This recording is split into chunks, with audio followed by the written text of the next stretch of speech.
안녕하세요. 건강에 관한 이야기 하나하나 풀어보는 정의안의 건강 톡톡 한의사 정의안입니다. 자율신경에 이상이 있는 경우에 신체의 한 부분이나 또는 전체가 시리거나 뜨겁거나 하는 증상이 생기기도 합니다. 다리와 등은 시리고 추워서 막 덜덜 떨리는데 얼굴과 가슴은 열이 나서 답답하다는 이 증상은 도대체 시린 걸까요? 열나는 걸까요? 저는 하루 종일 시린 몸 환자들과 대면을 하고 있는데요. 오늘은 치료 사례를 중심으로 한 시린 몸 환자 이야기입니다. 삼복더위에 딸과 함께 처음 내원하신 여사님이 있었습니다. 남들은 훌훌 다 벗고도 덥다고 부채질하는 이 삼복더위에 모자에 양말에 담요까지 두른 겨울 복장으로 내원하신 분입니다. 담요는 여름 어딜 가나 틀어대는 이 에어컨 냉기로부터 몸을 보호하기 위해서 머리부터 몸까지 모두 가리는 용도로 사용을 하셨다고 하네요. 이분이요, 어딜 가나 들고 다니는 여름철 외출 필수품이 담요라고 합니다. 그래서 여름철 외출은 정말 큰 마음 먹지 않는 이상 거의 안 하고 산다고 하셨어요. 에어컨 없는 곳을 찾을 수가 없고 특히 대중교통 타고 다니는 건 완전 불가능한 일이라고 하십니다. 무슨 이런 병이 다 있느냐고 하소연. 또 여름엔 에어컨 때문에, 겨울엔 찬바람 때문에 담요를 두르지 않으면 살 수 없다고 하소연하셨는데요. 이분을 자율신경 기능 이상으로 시린 몸이 생긴 걸로 진단을 하고요. 한약 처방과 약침 치료 꾸준히 진행을 했습니다. 자, 마침내 지난 여름에는 저하고 진료실에서 이렇게 대화를 할 때 에어컨을 틀어뒀는데도 이분이 반팔 차림으로 앉아서 진찰 받으실 수 있을 정도로 시린 몸 증상이 없어졌습니다. 이분은 50대 초반에는 폐경이 막 되고 난 다음이라서 무릎만 시렸다고 하는데 해가 갈수록 다리와 발 그리고 하체 전체가 너무 시리고 추워서 견딜 수가 없다고 내원하신 분입니다. 나이는 55세이고요. 이 얼굴과 뒷목으로는 열이 막 올라오고 가슴은 답답해서 잠 잘 못 자는 날도 많아졌다는데요. 병원에 물론 가보셨겠죠. 병원에 갔더니 갱년기 증후군인 것 같기도 한데 검사에는 이상이 없다고 해요. 그리고 뾰족한 치료 방법 못 찾겠다 해서 실망하셨다고 합니다. 자, 저한테 이렇게 진료실 찾아오셨을 때는 갱년기 증후군인가 해서 여성 호르몬 한동안 복용을 하셨던 분이에요. 그런데 이제 얼굴에 열이나 다리의 시린감은 별로 호전이 되지 않아서 굉장히 낙담하던 중이었거든요. 전형적인 상열한 증상이죠. 상체는 뜨겁고 하체는 차가운 병적인 에너지 교란 상태인 거죠.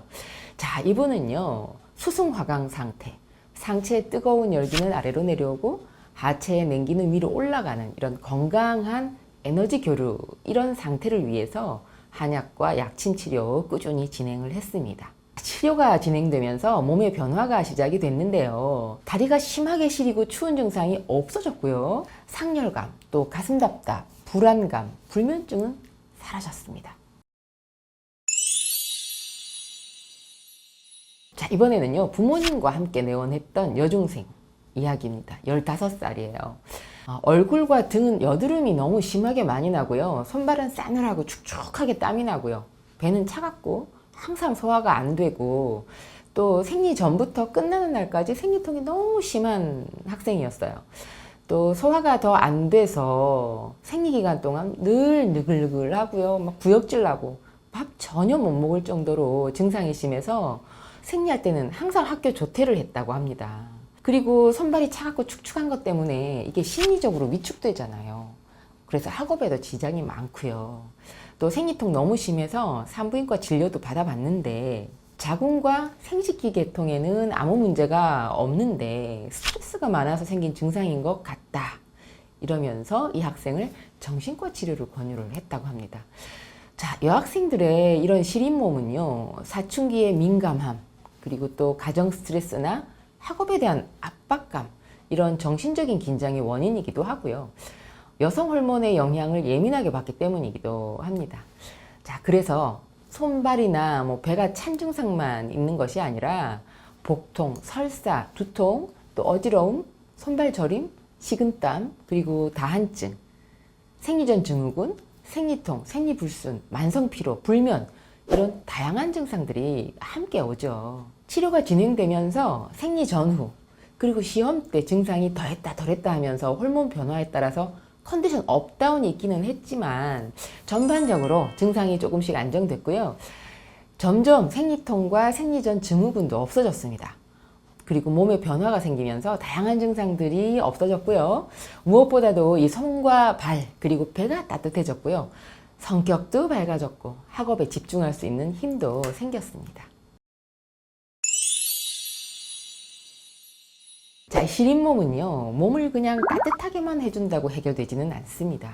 시린몸을 민감하게 받아들이고 증폭시키는 이 교감신경과 또 안정시켜주는 부교감신경 기능에 문제가 생긴 걸 해결을 해야 증상이 없어지고 몸 상태가 좋아집니다. 국소적으로 시리거나 전신이 시릴 때, 또 자율신경계 균형을 잡을 수 있도록 전문가의 치료를 받으시길 바랍니다. 자, 오늘 영상은 시린몸, 냉증 있는 분들의 진료 사례 알아봤는데요. 첫 번째, 삼복더위에도 담요 둘둘 말고 오신 분. 두 번째, 얼굴은 열이 뜨고 다리는 엄청 차다는 분. 세 번째, 손발은 싸늘하고 배는 더 차가운 학생. 이런 진료 사례를 함께 살펴봤습니다. 오늘 영상 보신 분들, 날씨가 더운데도 담요, 핫팩 필요한 분이신가요? 에어컨, 선풍기 바람 견디지 못하는 분이신가요? 시린몸, 냉증일 수가 있으니까 전문적인 진료를 받아보세요. 정희연의 건강 톡톡, 다음 주에도 유익한 건강 정보로 뵙겠습니다. 감사합니다. 여성이 건강해지면 가정이 행복합니다. 여성이 행복한 세상, 건강한 사회가 될 것입니다. 소식 놓치지 않으려면 구독하기 버튼 꾹 하고 눌러주세요. 지금까지 한의학 박사 정희안이었습니다.